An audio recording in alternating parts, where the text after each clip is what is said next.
As we write this next chapter, we will work relentlessly to make life more affordable for our fellow Virginians. Hitting the ground running to make the Commonwealth more affordable for Virginia families. I have made affordability and lowering costs the cornerstone of my administration. I hope that when people look at Abigail Spanberger, they realize that when a Democrat tells you that they're moderate, that's a campaign myth. They are trying to deceive you. This is a woman who literally ran on being a moderate, and she's anything but. Yeah, a major bait and switch.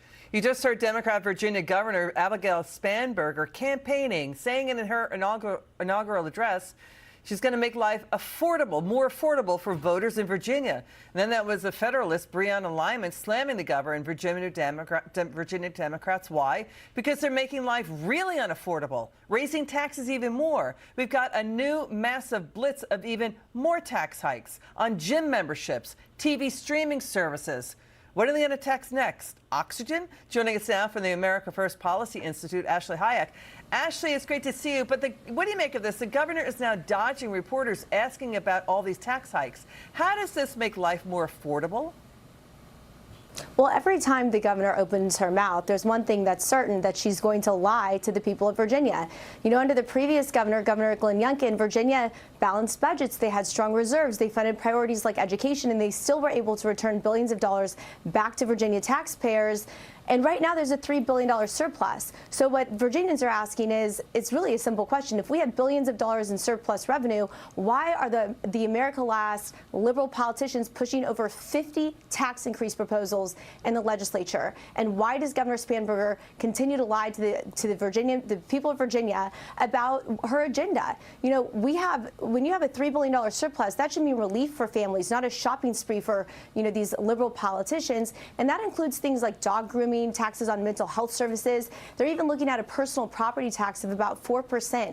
Virginia already has the highest personal property tax in the country, and they're going to add on top of that. And you're going to see corporations, you're going to see families leave. We're already starting to see that because of these horrific policies. By the way, there are 36 governor's races up on the ballot this year. This is what we're going to see across the country. If you have a liberal politician in your state that's campaigning on low taxes, I'm not like the rest of them, it's a lie. And we've seen that through Abigail Spanberger. You know, to what you just said before, President Trump said this on Truth Social. This is, quote, so sad. The governor is adding so many taxes. People are leaving that would never have even thought of leaving. So, you know, they're leaving. It's not just in this state. I mean, we see socialist, far-left communist politicians chasing out businesses out of Washington State, out of Seattle, you know, out of New York, out of California. So what do you make in the context of them promising to make life more affordable? They're raising taxes and chasing away tens of thousands of jobs. Right, and they're putting taxes on corporations, saying that, well, it's a big corporate tax. It's not a big corporate tax. Anyone with common sense knows that those corporations are going to take their jobs and go somewhere like North Carolina, right next door, to do work that's more affordable.